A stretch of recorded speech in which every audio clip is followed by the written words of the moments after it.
name is Frank Lisante. I'm the Director of Football Sports Performance. Been at Columbia for 11 years.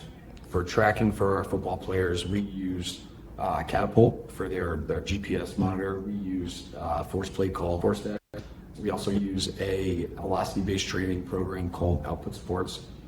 We also have a NOR board through the Vault system as well. And tracking them was a challenge, right? There's 3 members of our whole department. We don't have anybody designated to sports science specifically. So Apex takes our data and puts it all in one place, and it lets us know how our athletes are performing on a day-to-day, week-to-week basis. It lets us know what red flags are associated with guys so we can get out ahead of it. When you have 4 different sports science devices and 4 different websites, 4 different apps, 4 different ways to implement testing with the guys, it's a real, kind of pain in the neck, right? So now having everything in one spot is amazing.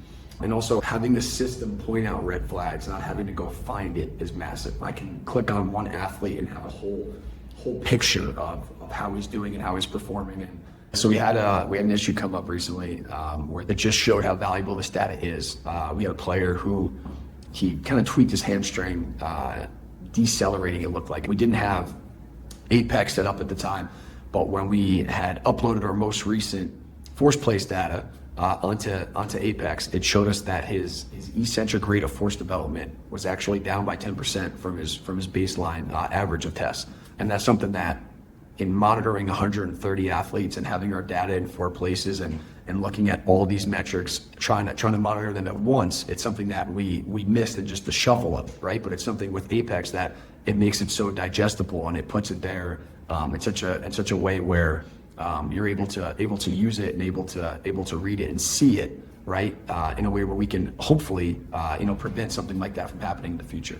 So honestly, I couldn't recommend it enough to everybody, whether it's to have the programming model in there or getting the nutrition model and putting your sports science stuff. So however big or little your sports science department is, it's just going to make your life a ton easier.